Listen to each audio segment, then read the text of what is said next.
Welcome to Trinidad and Tobago to our News 4 report, a product of the Government Information Services Limited and the Ministry of Communications. I'm Nicola Barito.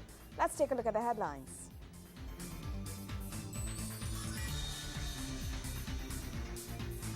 The Finance Minister Larry Hawai has unveiled a $58.4 billion fiscal plan as the national budget is unveiled. Plans to construct hospitals in Point Fortin, Arima and Chaguanas with plans for a training facility for non-communicable diseases in the Southland, all part of the national budget. And the Minister of Arts and Multiculturalism says arts and culture hold the potential to provide a valuable source of income to sustain the economy of Trinidad and Tobago. Thank you for joining us.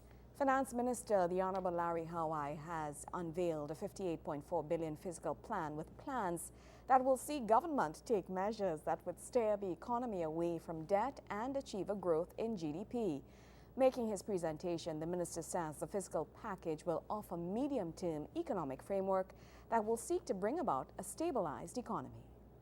Finance Minister Larry Hawai is predicting over $50 billion in revenue over the next fiscal year. The minister gave the forecast as he unveiled his $58.4 billion fiscal package for the period 2012-2013 in his maiden budget presentation. Revealing the allocations for the upcoming fiscal year, Minister Hawai says $9.14 billion will be spent in education. He is also predicting a 1.2% growth in the economy, while at the same time tackling debt. The allocations to the various ministries would achieve this objective. Education and training, $9.149 billion. Health, $5.108 billion. National security, $5.503 billion. Public utilities, $3.783 billion. Housing, $3.503 billion. Works and infrastructure, $2.412 billion.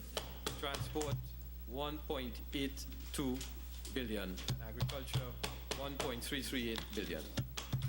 The minister gave an outline of plans that will bring an end to the CLECO HCO debacle.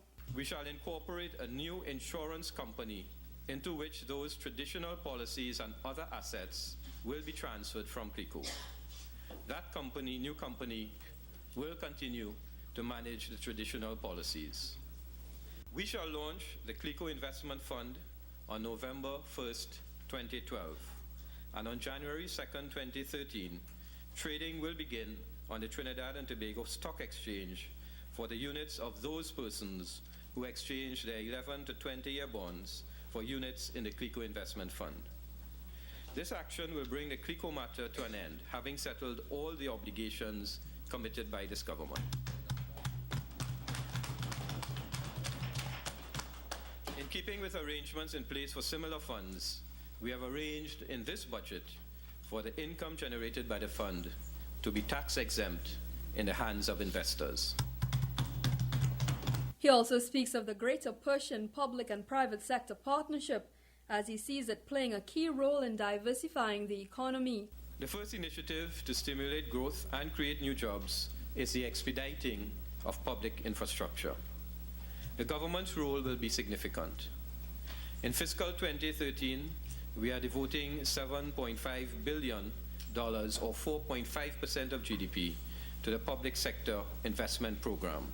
And this will be part of a 12-year trajectory as we look ahead to 2025 as the land use policy, physical development plan, and growth pole strategy are rolled out.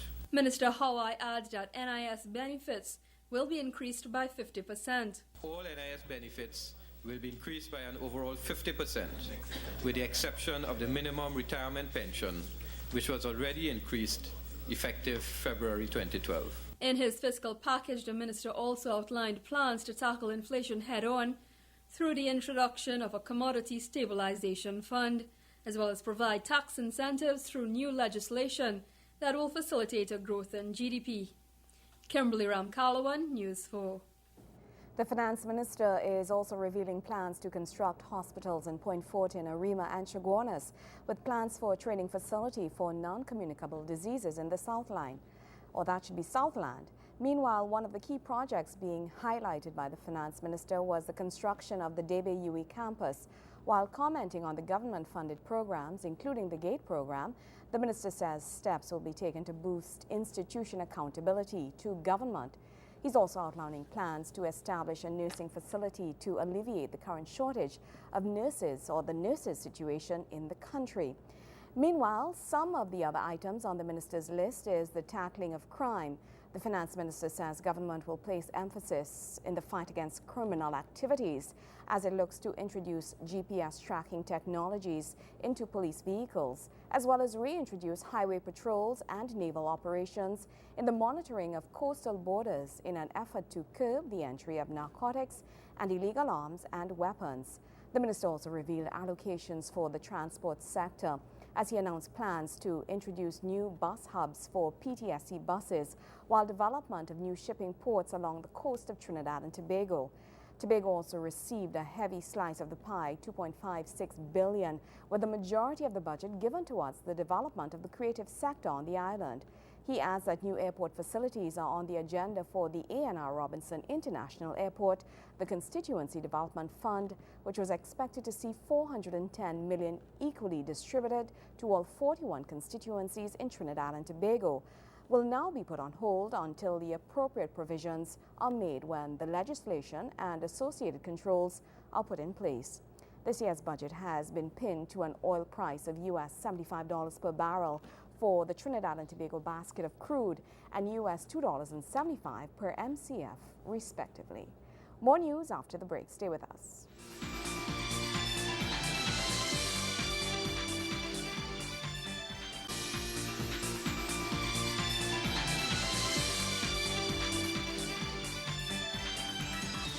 Thank you for staying with us.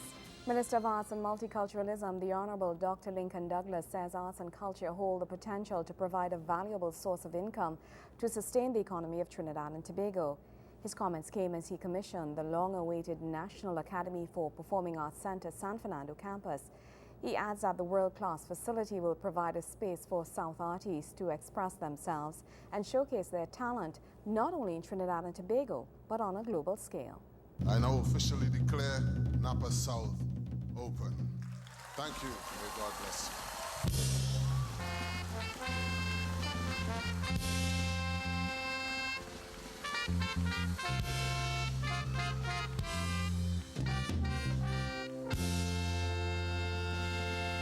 Fanfare for the official opening of the long-awaited National Academy for Performing Arts South Campus. The multipurpose facility opened its doors to San Fernando and environs.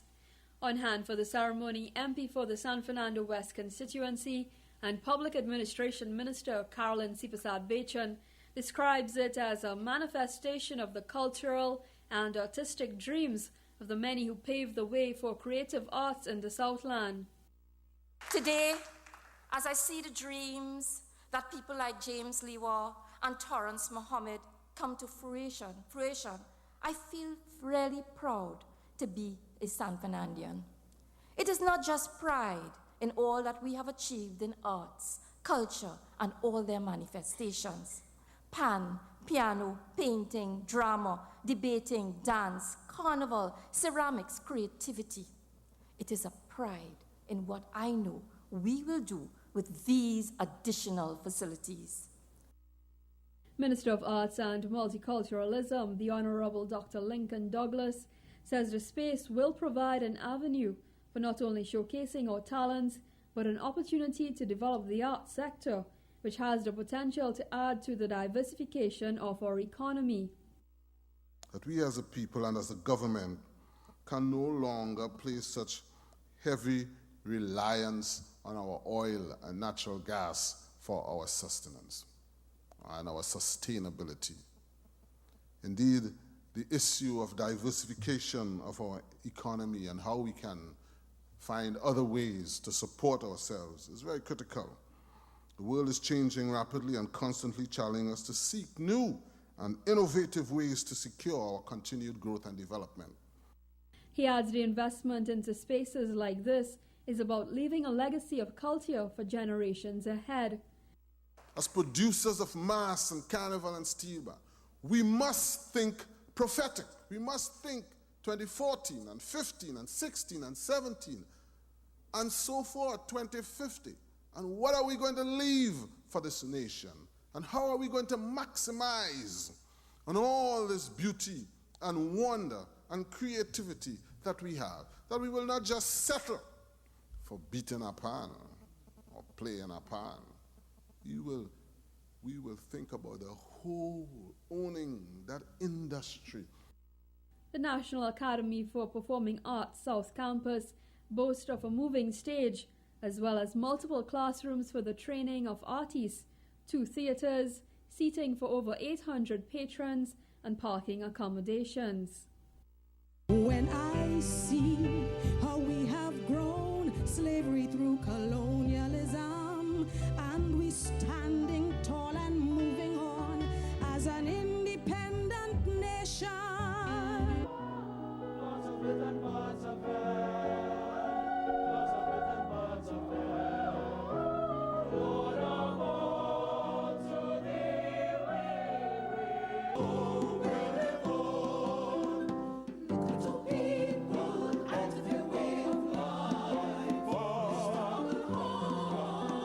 Kimberly Ram-Calawan, News 4. News 4 continues after the break. Stay with us.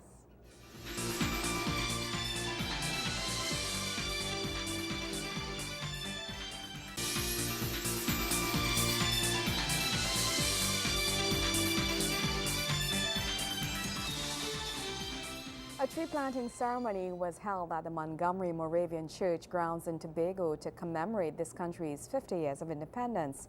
Speaking at the ceremony, The Honorable Delmon Baker, Minister of Tobago Development, says the planting of trees signifies hope and longevity for the entire nation.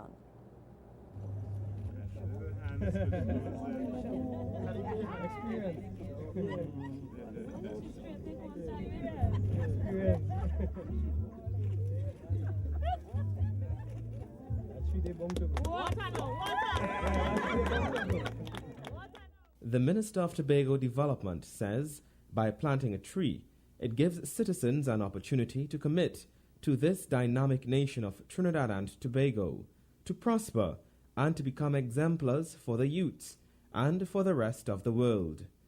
The tree planting exercise therefore gives citizens an opportunity to rededicate themselves as they work together to build a great nation, of which we can all be proud. Like these new trees, let us implant ourselves in the principles of freedom, patriotism, love for one another, and a spirit of unity, so that when the harsh, dry weather depletes our branches, we will remain firm and resilient for when the rainy season is once again upon us. We can bloom in all our glory for the world to see. He adds the places of the memorial will serve to inform and remind future generations of how symbolic and how nationalistic the 50th anniversary was for Trinidad and Tobago. As Trinidad and Tobago moves towards another 50 years of independence and beyond, the Ministry of Tobago Development will continue working to ensure the advancement of the people of Tobago. This will be achieved through the ministry's continued delivery of central government services throughout the island. My fellow Tobagonians, let us put aside our differences as we seek to move Trinidad and Tobago forward. Leader of the Tobago Organization of the People, Ashworth Jack, was also on hand to endorse this initiative. He says the trees will therefore not only stand as a symbol of celebration, but they will also represent growth, strength, and continuity, as these trees and so many others around the country will stand firm throughout the years. As we celebrate your birth, as we celebrate the nation's birth, let us take this opportunity to also start planning for a future that 25 years from now, 50 years from now, when our future generation will celebrate the diamond and jubilee and such, they must be able to reflect on what we have done and to feel proud for the contributions that we would have made and for how far we have taken the nation. Reverend Esther Moore Roberts also explains how the planting of the trees will be beneficial to society. Trees do a whole lot for us in terms of building houses, for they provide wood. Trees are important.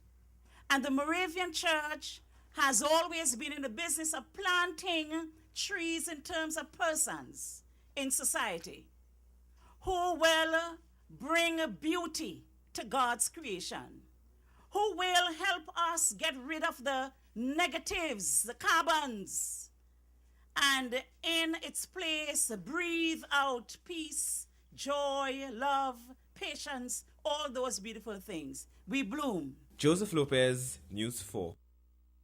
In other news, Arts and Multiculturalism Minister Dr. Lincoln Douglas says language is one of the most important artifacts of culture as it helps to establish a sense of identity and presence in the world. The minister was speaking at the annual Hindi Day and ITEC Day celebrations where Public Administration Minister, the Honorable Carolyn C. Prasad-Bechan, and Indian High Commissioner Srimali Mishra also spoke. Our language is important in that it carries the cultural transmission that provides us with knowing, provides us with meaning, provides us with a sense of purpose, and purpose gives us a sense of presence, a rootedness to where we are located.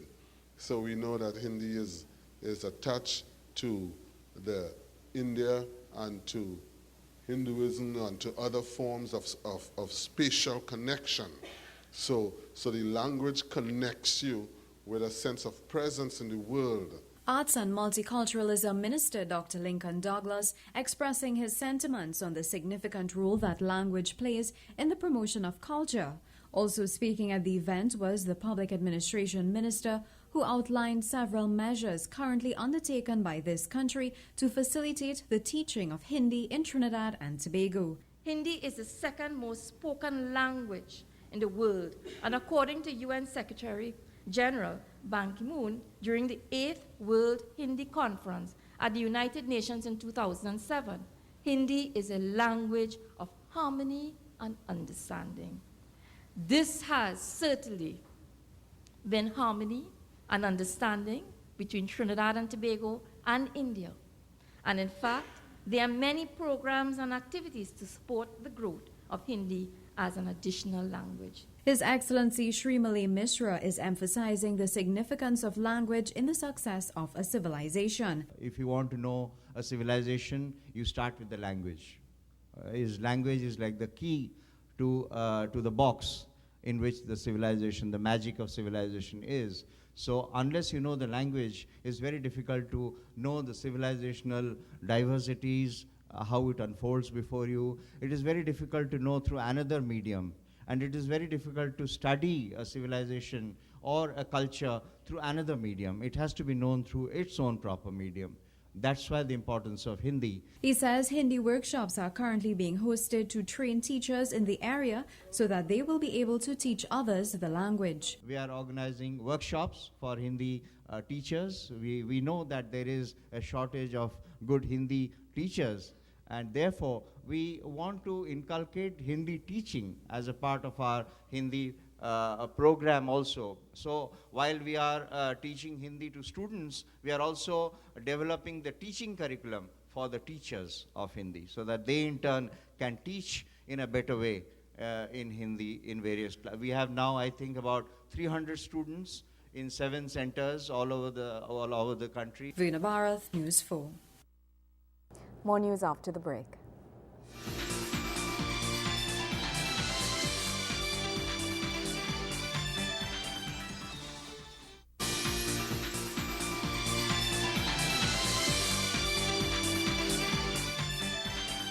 Prime Minister the Honorable Kamala Persad-Bissassa has paid tribute to all previous permanent secretaries to the Office of the Prime Minister and heads of the public service. She did so at a dinner held at the Prime Minister's residence in St. Anne's. Prime Minister Persad-Bissassa has paid tribute to 12 former permanent secretaries in the Office of the Prime Minister. The recognition given to the PSs and the heads of public service comes as Trinidad and Tobago celebrates 50 years of independence. The honorees were each given a piece of artwork in recognition of their long-standing commitment to the nation. Ms. Persad-Bissassa expresses the nation's gratitude for the officials' transformation of the public service into what it is now. Each and every one of the distinguished ladies and gentlemen who held positions which they earned through decades of dedication and commitment to work, your nation, our nation, salute you and your ability to deliver. Under your watch and over the last 50 years, we have built a public service that is now the largest single employer in Trinidad and Tobago. One that even when our nation was reeling under the weight of adversity, continued functioning, and a public service which has allowed us today to assemble some of the best and brightest professionals in our country and indeed in our region. For these accomplishments, we sincerely thank all former heads of the public service, permanent secretaries to the Prime Minister. I have no doubt that the legacies left behind by many of you have been carried on, and where the change in times demanded have been modified and adapted. As we now map the way forward so that we can continue building our still growing and developing democracy, I have no doubt that even as we strive for perfection, as each seeks to put his and her own stamp of professionalism on their work, that what we build will be an equally proud legacy for tomorrow's Trinidad and Tobago. The persons honored at the event were Sir Alan Louis Rees, Mr. Kenneth Frederick Seeley, Dr. James Oni Lewis, Mr. Doddridge Allen, Mr. Eugenio Moore, Mr. Reginald Dumas, Mr. John Andrews, Mr. Ainsley Tim Powell, Mrs. Annette Deziles, Mrs. Zaida Hossain Rajnath, Ms. Sandra Marchak, and the current head of the public service, Mr. Reynold Cooper. Gregory McBurney, News 4. Well, that's how we wrap up this edition of our News 4 report, a product of the Government Information Services Limited and the Ministry of Communications. I'm Nicola Barito. Thank you for joining us.